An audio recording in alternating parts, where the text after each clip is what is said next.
Welcome everyone to the Liverpool.com podcast. I'm your host, David Comerford, and I'm joined by James Martin for our season preview episode. Obviously, the new campaign only a couple of days away now. Rather than previewing the season in, I suppose, the conventional way, we're going to take a look at some more alternative predictions for the new season. And what we've done is we've compiled 10 over-under questions, 9 of which relate to Liverpool players and one of which relates to the team more generally. And myself and James are going to go through each one, discuss them a bit, and then give our verdict on whether it will be over or under the amount that is stated. And let's just get straight into it then with the goalkeeper. We're going to kind of run through the team. And the first over-under we have, James, is concerning Alisson Becker. And the question is, will he concede more or less than 39.5 goals in the Premier League? And just to provide a bit of context, this number, last season, Alisson conceded 43 in the Premier League, a marker of how poor Liverpool's defence was, rather than any reflection on him, of course. That was the most he'd conceded in any season at Liverpool. His previous seasons where he played pretty much a full campaign, it was 22 in 18-19 and 24 in 21-22. So yeah, we've got 39.5. James, what do you think?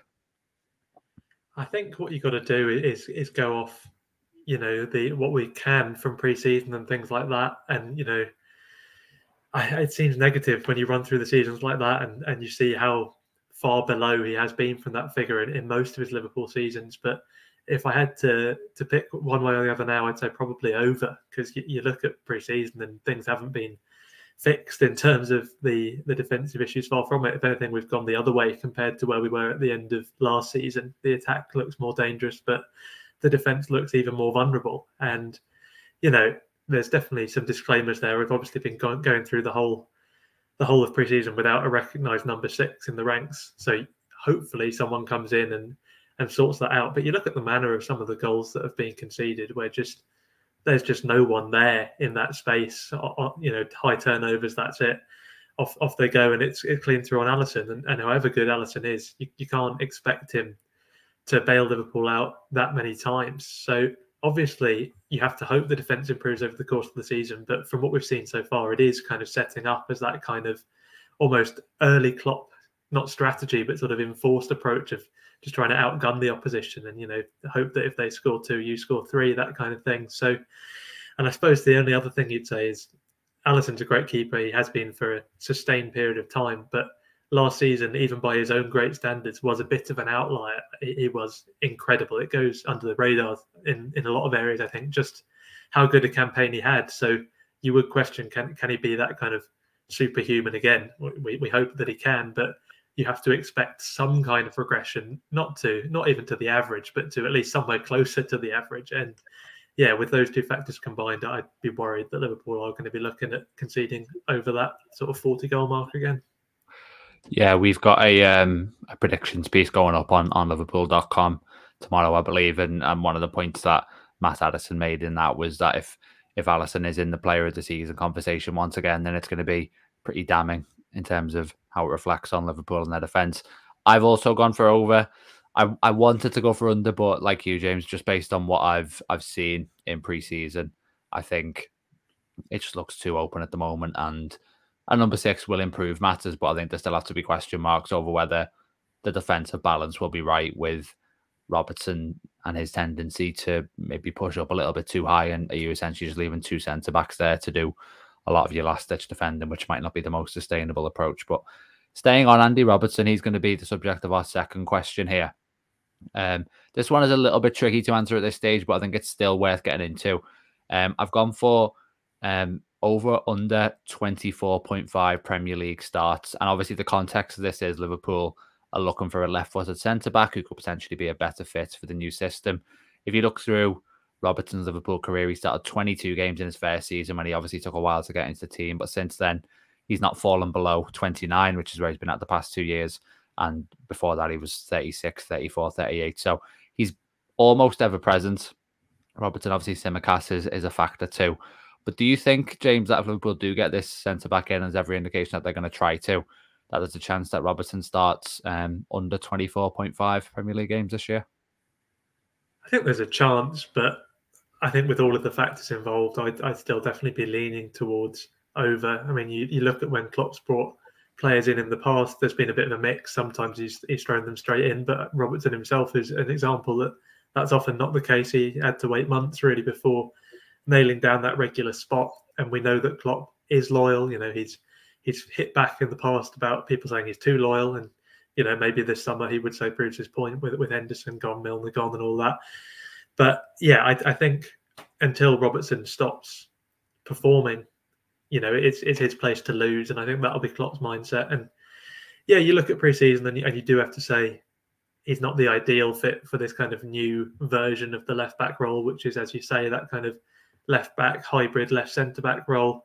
There have been times when he's been caught out because he's been bombing forward like he always does, and then hasn't maybe been able to get back in time. But on the flip side of that, that was in pre-season. If you look at the evidence from actual competitive fixtures, he played that role to a T almost in the back end of the last campaign. He seemed to really have the intelligence to play that role, and I suppose it's not unduly surprising. He doesn't play it regularly for Scotland. Normally he plays the kind of wing-back role, and someone like Tierney will play left-sided centre-back, but he has dropped in there for Scotland, at least on occasion in the past, so it's not a completely new role for him. And also, you would say out of the two Liverpool fullbacks, he's always been the one with that more kind of defensive security. So, and yeah, he's great at getting up and down the pitch. So, I mean, it's one thing getting up and down from defensive left back position to like joining the attack, and another thing getting from the attack to slot in as a centre back. It's more taxing, that's for sure. And there is maybe,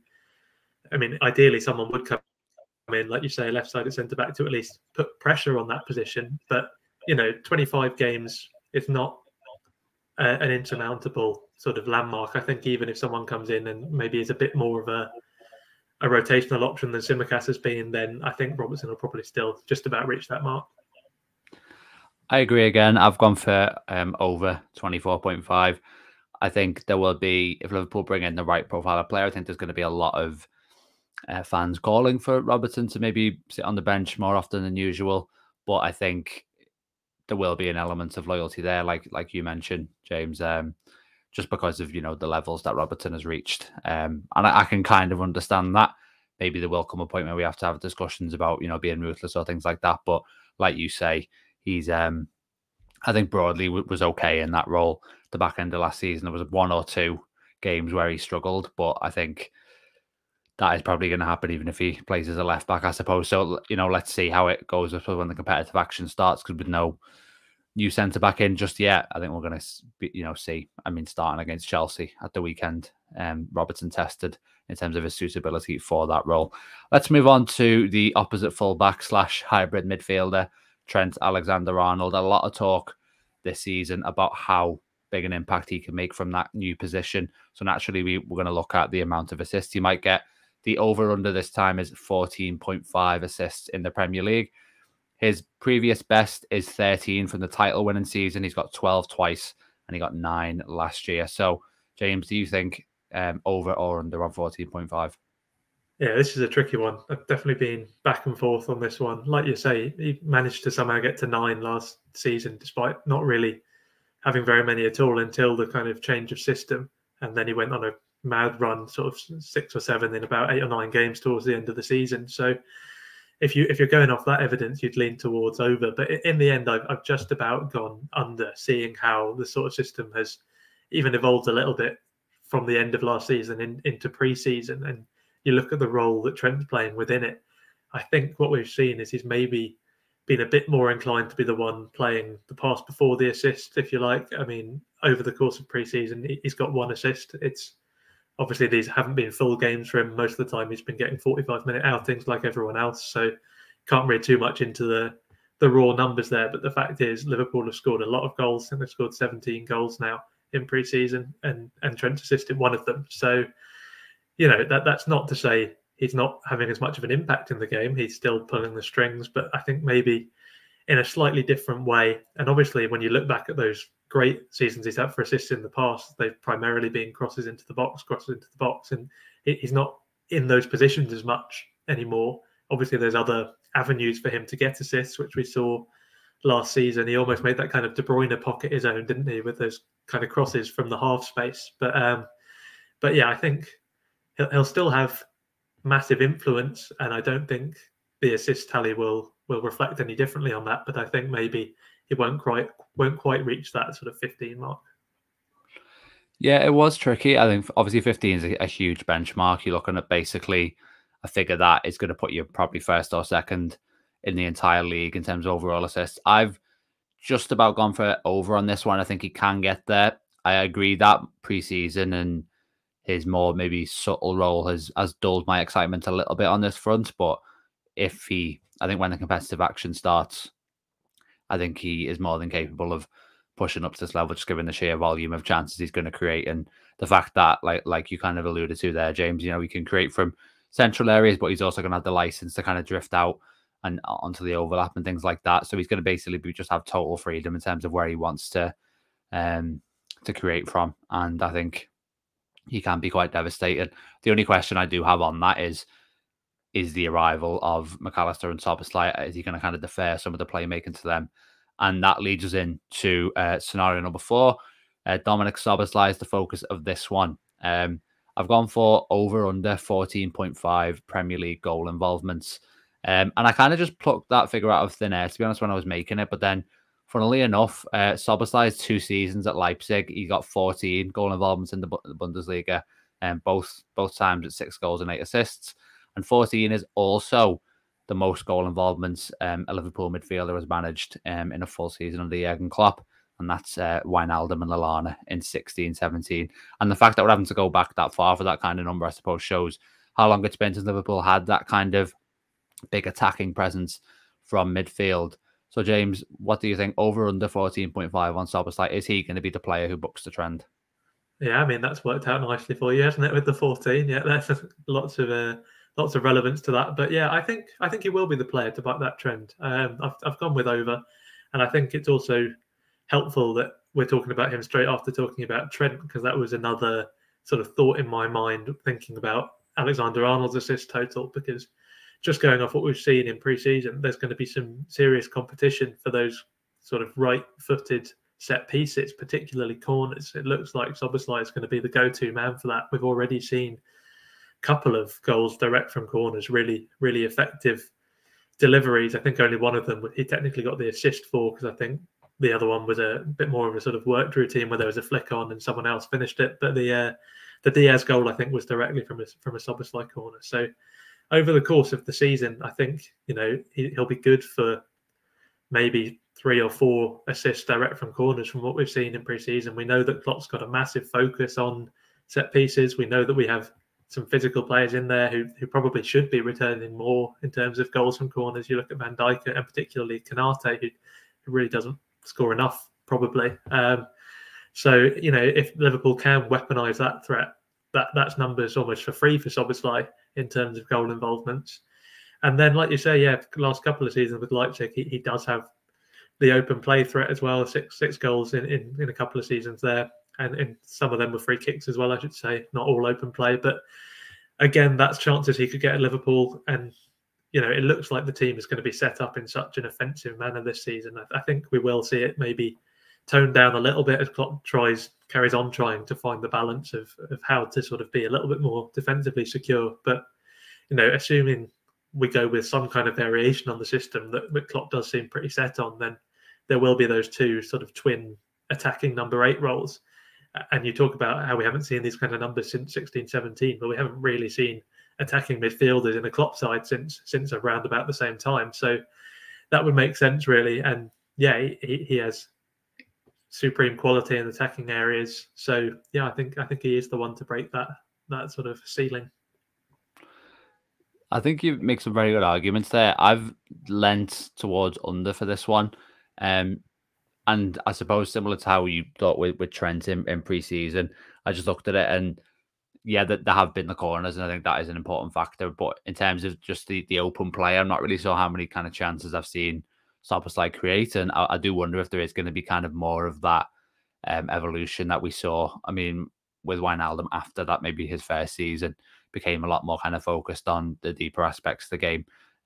But this is an evolved Liverpool side. I think it's got a different setup in midfield. I think there's different profile as a midfielder in the first place. So there is definitely the possibility there. I think he might just come underneath that 14.5 mark, but I do think that he's nailed on to get kind of a significant amount more than we'd see from the likes of Jordan Henderson, who I suppose would have played that role last season during the run-in. I think it's going to be a big step up from Szoboszlai regardless. We'll move on to the other midfield signing that's come in so far now. McAllister, rather than just looking at straight goals and assists on this one, because he will probably be expected to provide a decent amount on that front too.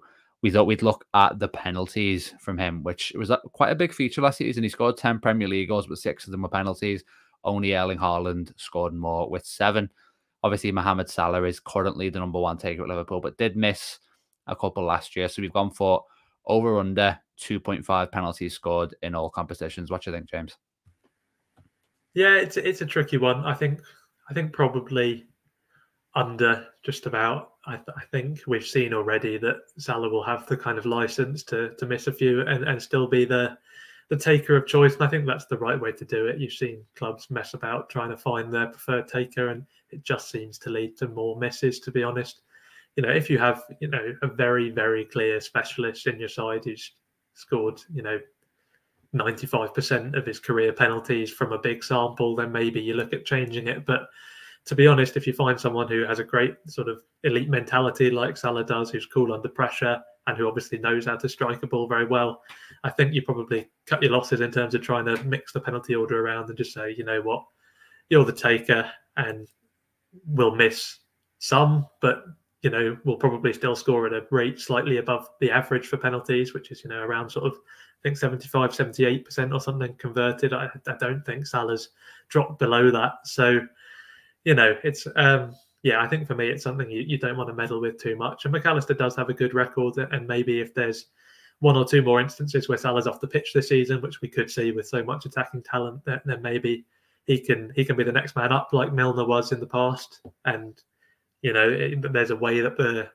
the cards fall where McAllister is the one on the pitch for maybe 3 penalties. So he could get over it. But I think, playing the numbers, I'd suggest probably not.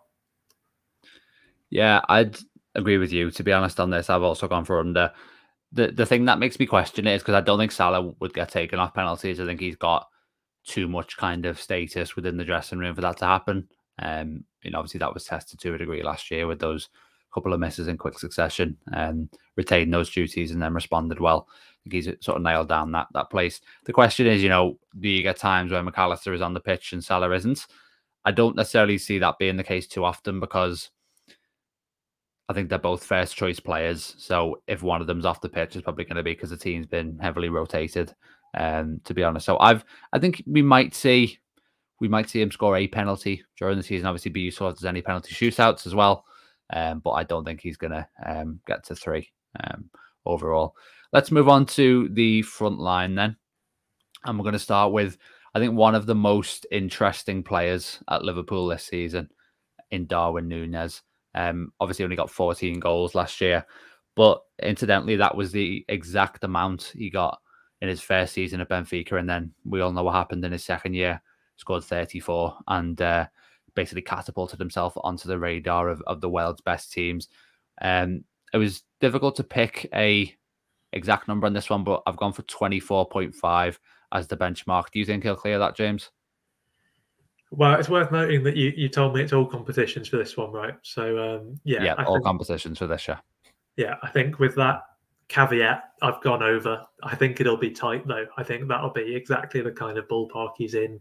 I think maybe sort of 15 or so in the Premier League. And it's hard because if he gets a run like he did at Benfica, then he could go mad. He could have a massive season. He could clear that in the Premier League alone. But at Benfica, he didn't have the same level of competition on that place, and also he didn't have as many obstacles in a way, if you like, in terms of the language barrier. Of course, it doesn't speak the language; it's Portuguese rather than his native Spanish. But there's less of a language barrier there. We've heard that he's made good progress on that front, which is good. It's going to be helpful for adaptation. But there's just so many little things that maybe count against him when the competition is so strong. I mean, we saw the final pre-season game, didn't we, where Klopp basically shoehorned in 4 of the 5 attackers, and Nunes was the one to miss out. I don't know if that's indicative of what the pecking order is going to be, and it could certainly change a lot over the course of the campaign. But I'm just worried about game time. And the thing with Benfica is he had that season to settle, and then they let him loose, and he was playing all the time. He was the main man, and it was that sort of process that led to him going, like you say, exploding, scoring so many goals. And you wonder if he can replicate that kind of evolution if he's not being afforded the minutes he needs. We've seen he can make an impact off the bench. I mean, that was how he made his first sort of Liverpool impact, really, wasn't it, at the start of last season? So, you know, he can still score good numbers even without being necessarily the go-to guy. And I think as well, because it was such a big investment, there will be, you know, a desire within the club to get him on the pitch as much as possible. And I think what's wrong for me in terms of going for over is the Europa League. I think, especially in the early stages, that'll be where Klopp goes, right, okay, show me what you can do, prove why you should be in the team for the other games. And, you know, he could easily run riot in the Europa League, especially in those, like I say, the early stages. So, you know, even if the league tally isn't quite where maybe everyone will want it to be, I think there's other competitions where he can make up for it. Yeah, I'd say so as well. I think, like I say, I don't necessarily imagine him getting there in the Premier League alone, but there's going to be a lot of football to be played, even with the rotation that will take place. And I think he will do it. And for the price tag Liverpool paid, I think 25 should really be seen as the minimum in all competitions. And the thing for me is, you look at the volume of chances Nunes has, he doesn't have to finish them at an especially clinical rate to actually reach those kind of numbers. He just has to be kind of an average finisher, and he'll score. I think he'll comfortably get 25 if he is. So I'd say the bar, because of the quality of his movement and the level of the supply, I think the bar for actually reaching that is quite low in terms of his finishing.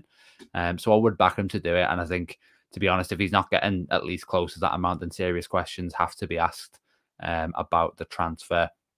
Another player who arrived in 2022 is Luis Diaz. He obviously had a half season first of all, and then an injury.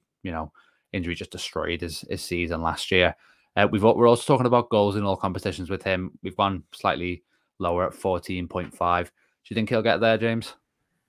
Yeah, I think this one will be less close than Nunes, or at least I had less hesitation over the call anyway. I think the one thing we've been waiting on from Diaz really is to see that output click into gear, and I think it's definitely getting there. He's scored 3 in pre-season.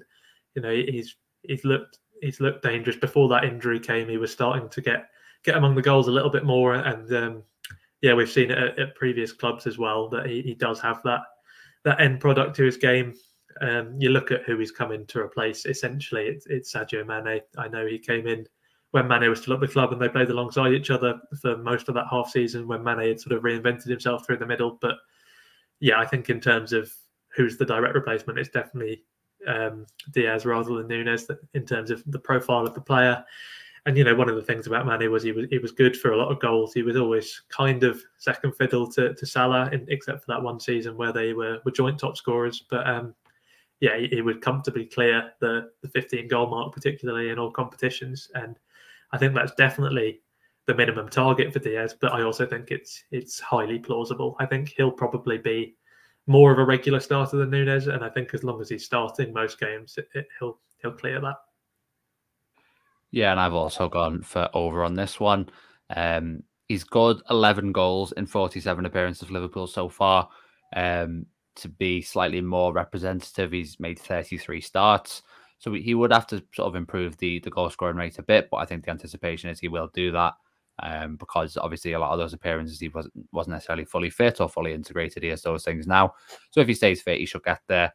I mean, even the season where Liverpool signed him, he'd already reached 16 goals for Porto by the time he joined. So hopefully that's the kind of level he can reach this year. Let's move on to Mohamed Salah. Rather than looking at goals with him, because it's pretty much a given at this point that he'll be Liverpool's top scorer. Let's look at assists. Surrounded by fully fit attackers, a new attacker in Gakpo, and hopefully a more clinical Darwin Núñez. Salah's actually hit 16 assists in 3 seasons, and that is the highest he's managed so far. but I'm wondering if he can get to 20 this year. So I've gone for over under 19.5. What do you think, James? Well, he's got 7 just in pre-season, which is frankly incredible. I don't think we can expect him to keep that rate up because, I mean, it's not just 7 in 5 games; it's 7 in the equivalent of 3 games when you look at the minutes he's played. So no one has ever assisted at that rate across the course of a season. So yeah, we'll expect some kind of regression, but it shows you that he is creating chances. And I think you're right to flag up previous seasons. He's been creating these chances for a while. I mean, particularly last season, I think we did see a little bit more of that kind of Mohamed Salah as a creator sort of role. It's just that, like you say, maybe those around him weren't being quite as clinical as they could have been. I mean, Núñez is the one who springs to mind. I can't remember exactly how many it was, but I know that Núñez and Salah were the biggest combination in the Liverpool team in terms of creating clear-cut chances for each other. But Núñez got assists for Salah, and I don't think Salah ended up with any for Núñez in the Premier League because he kept on missing the chances that were served up for him. So, yeah, assuming that he and the other attackers maybe start finding that clinical edge a bit more, then that'll maybe get Salah over that mark. It's a high bar you've set, but I think he can do it, and I think as well we will see this sort of gradual shift in focus from him, sort of away from goal scoring. Like you say, he is kind of guaranteed to get you a certain number of goals per season, but I think maybe that number will slowly start to drop as we see Salah kind of reinventing himself to be able to keep going at the highest level for a number of years to come. Obviously, we hope that's at Liverpool. His agent's been talking, hasn't he, about Saudi Arabia and how Salah hasn't even discussed that yet. So hopefully that's a good sign that he will be at Liverpool for well, hopefully the rest of his career. But I think what we're seeing is the kind of long-term plan for how that's going to be possible in terms of maybe even turning him into more of a kind of latter years Messi figure who is primarily a playmaker. Really, he's still good for goals, but what you sort of get as the bread and butter is creating for others. And yeah, it's such an underrated part of his game. Like you say, he's hit 16 assists multiple times. So I think he hit, 12 last season in the Premier League, something like that. So yeah, it's already solid numbers. And I think, like you say, with all of the factors and with the attack improving around him, I think he can just about do it. Yeah, 20 is a huge amount, and I think it will put him right up there, not just among players based in England, but players in the top 5 leagues as well. And maybe that's what it would take for him to get the recognition he deserves on the playmaking side. I've also gone for over. I think Salah is capable of doing that, which is obviously a glowing endorsement of him, and it's pretty much for all the reasons you said there, James. So we don't need to dwell on that too much longer. We'll move on to our penultimate question now, and our final kind of player one. And what we're going to do is match up the 2 forwards that we've not touched on so far in Cody Gakpo and Diogo Jota. So the question is, Cody Gakpo over under Diogo Jota's total goal involvements in all competitions. An intriguing one because you've got to factor in minutes played and also obviously the level of productivity from the players. So what do you think on this one, James? Yeah, really tricky one. I'm just about going to give the nod to Jota, I think. I think primarily because Klopp does massively rate Jota. It's easy to forget that. I think you look at a lot of sort of supporters, starting 11s, just mocked up during pre-season or what have you, and a lot of them leave out Jota. But I think we've seen a concerted effort from Klopp to get him into the lineup however possible. And one of the ways he's done that has been by trying Gakpo out in that advanced number 8 role. And I think Gakpo can score goals from there. I mean, we were talking about Szoboszlai playing from there and, maybe hitting 15 goal involvement. So that's not to say Gakpo won't find the net from a more withdrawn role. But I think if you're looking at maybe Gakpo as an attacking midfielder and Jota as a centre forward, you just kind of have to play the numbers there and give the nod to the centre forward. And we know he can go on runs, and when he scores, he tends to score again. So that gets your tally up quite quickly in terms of goals for the season. And yeah, maybe I think Gakpo, I have him down as maybe kind of more of a steady presence. He'll chip in pretty consistently over the course of the season. And of course, he is still a candidate in that number 9 role. We've seen him there at times as well, and he's finished clinically. So yeah, it's a tricky one. But even when he was playing just as a winger for PSV before Liverpool signed him, his output was incredible, like Luis Diaz really in that time up to January before we went for him. But even then, his assists were greater than his goals. That's not to say he doesn't have that eye for goal because he's impressed me with how clinical he's been when the chances have come his way. But he's not necessarily that kind of poacher figure you would maybe associate with Jota. He's not sort of laser focused on goals. He likes to create for others, including Jota. So yeah, I think it, like you say, there's questions about game time, because I think even though Klopp does like Jota, I think maybe Gakpo plays more over the course of the season. But factoring in everything, I think Jota will probably finish on a few more goals. He's got 4 in pre-season, which is as good an indication as any. Yeah, this one is quite tricky. I think I lent towards Gakpo in the end. I think he will play considerably more minutes. I think the most used front line is going to be Salah, Gakpo, and Diaz. That's my prediction now, but obviously things can change a lot. Fitness will play a part in that. And I also think while Jota is definitely the more kind of penalty box poacher of the two, I think Gakpo will probably surprise a few with the step up he makes in his output, just with kind of having that full preseason behind him. And I think he will probably shade this one. So I've gone for Gakpo over the course of the season. And yeah, so that's it for the players. Now we're going to kind of wrap things up by talking about Liverpool generally, which I suppose is quite fitting. A lot of apprehension at the moment about where the Reds are at heading into the new season, but also optimism that they can at least return to the Premier League's top 4. So we've gone for a points total over under of 79.5. Do you reckon Liverpool make that, James? What's your feelings on it?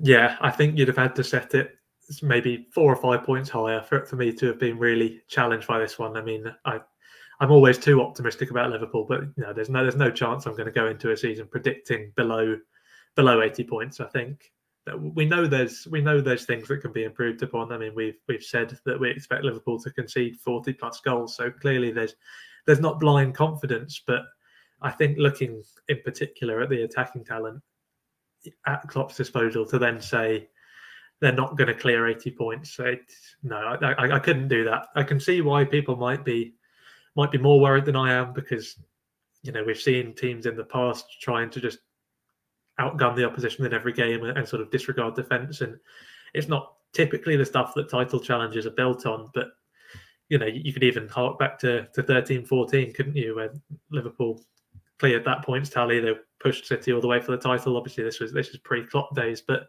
that same sort of principle of just, we have incredible attackers and let's hope we can ride through on that. It's not a great blueprint for trying to win the league, but if the attackers are good enough, which I believe they are, then it should get you over a certain number of points. And I think with the number set at 80, I think, yeah, Liverpool will certainly be thinking they're capable of clearing that. Yeah, what have I gone for? Let me just check my notes. I've gone for over because I did struggle with this one a little bit.